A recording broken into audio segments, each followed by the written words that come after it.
By retaining its position as the absolute best-selling vehicle in the US and the third best-selling nameplate in the world, the F-Series trucks don't only drive Ford sales, but serve as a benchmark for success among pickup trucks and passenger cars alike. Yet neither of the models within the F-Series portfolio is without faults, especially the most popular F-150. While they certainly wouldn't be as popular and successful as they are hadn't they typically been versatile, capable, and reliable, the F-150s, like any vehicle for that matter, aren't issue-free. This time, we explore 6 things that Ford F-150 owners aren't happy with.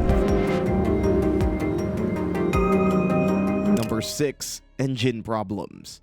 As is the case with every make and model on the market, the Ford F-150 has suffered from various engine issues over the years, and a lot of problematic years and models are still on the market. Every F-150 aficionado remembers the shambolic Triton V8s and their animosity towards spark plugs, but they aren't alone. Ford's modular 5-liter Coyote V8 is among the most problematic of F-150 engines in recent years. From the initial year's timing chain tensioner failures, over fuel injection system issues later on, to the coolant leaks that are practically still present, the V8 was never fully refined. Granted, it's much more reliable now than it was a decade ago, but the used truck market is still riddled with faulty Coyote-powered F-150s. Also, the new lineup of EcoBoost engines is generally known for its reliability, if not longevity, of older non-force induction engines, and some of them are even more capable than the Coyote V8, arguing their case as a more compelling choice for prospective F-150 owners. They do tend to overheat, however, when the truck is under full load, which happens while towing mid to heavy cargo. Even under half the towing capacity of the F-150, which is considerable by the way, the turbocharged engines will come to the brink of overheating, leaving you with the option to manually lock out the highest gears and force the truck into lower boost/higher RPM scenarios to avoid the potential breakdown. Number 5. Difficulties repairing aluminum body. When Ford switched to aluminum body construction for the F-150's 13th generation back in 2015, the change was considered groundbreaking. Suddenly, the full-sizer shed 750 pounds of weight without significant alterations to its body and design, and without compromising its integrity. It was a win-win situation on paper, but how did it really pan out? In general, the aluminum panels held their own, and after a few years, the F-150's competitors followed suit, adopting the aluminum body strategy and establishing a new truck manufacturing standard. Yet while lighter, the aluminum body panels have disadvantages of their own. The higher price comes atop everyone's head, but it's not necessarily the most annoying one. Arguably, the biggest issue with the F-150's aluminum panels is that they're extremely difficult to work on and repair. Pickup trucks are generally more susceptible to body panel damage due to the way that they're being used, and if a dent in the F-150's aluminum panel appears, the owner typically looks at expensive repairs due to aluminum's unique properties. What's more, a lot of repair shops will say that they're unable to fix the aluminum panel dents, leaving those in more rural areas to scramble to find one that can. While technically no dent is beyond repair and paintless dent repair can be executed on aluminum panels, some can be extremely tricky to straighten out. Whenever there's no access to the dent from the inside of the panel, like it is the case with the rails or the tailgate, the scope of repair gets more complex and the price follows suit. On top of that, more conventional techniques used on steel panels are unsuitable for working on aluminum, which is why many repair shops won't even bother. Overall, a lot of the F-150 owners have gotten used to a dent in the panel here and there, as it can't be escaped. Number 4. Cost-saving manufacturing techniques.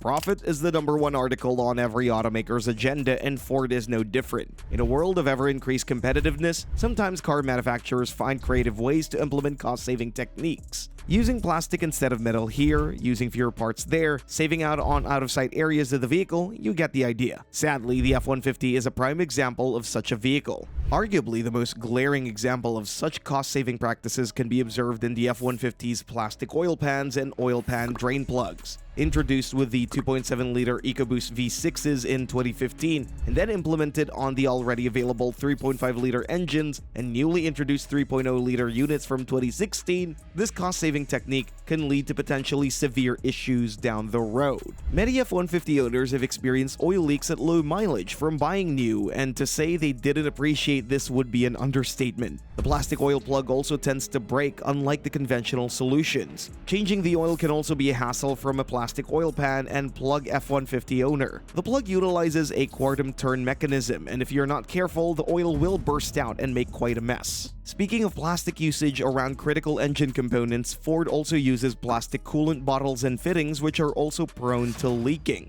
Number 3. Interior wear.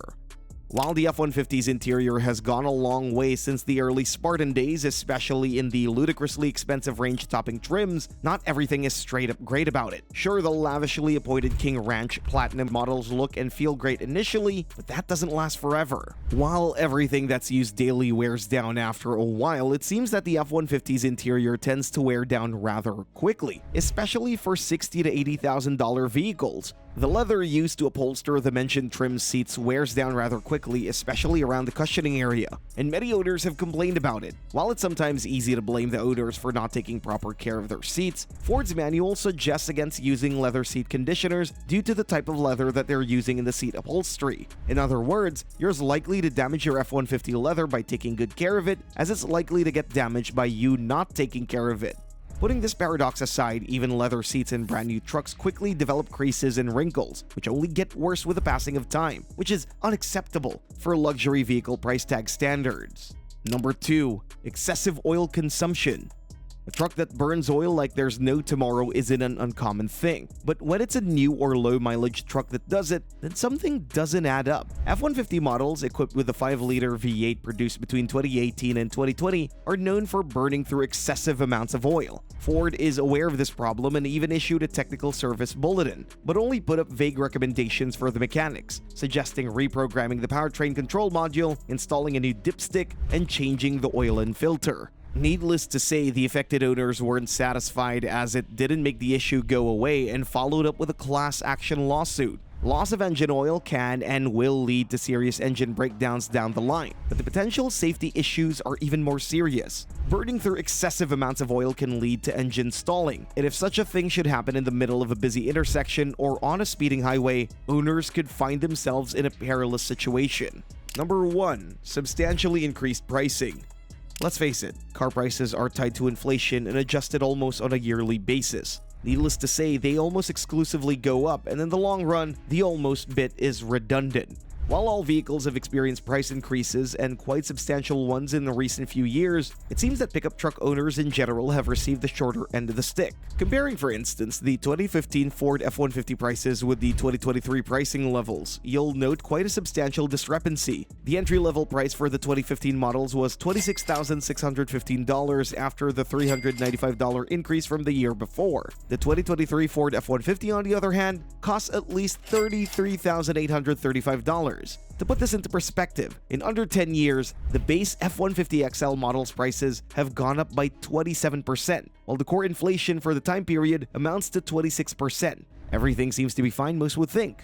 Well, it's not. Let's now take a look at other pricing changes within the industry. The best-selling SUV on the market, the Toyota RAV4, had a starting price tag of $24,580 back in 2015, while it retails for $28,275 nowadays, marking a 15% price increase. Or what about Ford's very own Escape, whose prices range between $23,855 back in 2015 and $27,500 when it first dropped for the model year 2023. That's another 15% increase. In other words, pickup trucks such as the Ford F-150 have gone up in pricing way more relative to other types of vehicles, and that's not something truck owners can or should be happy with. It's also something that isn't showing any signs of stopping, and instead, we've now gotten a whole new niche of compact trucks to alleviate the pain. At least Ford is doing a fine job there with the Maverick. That's all for today's video. Thanks for watching, and we'll see you in the next one.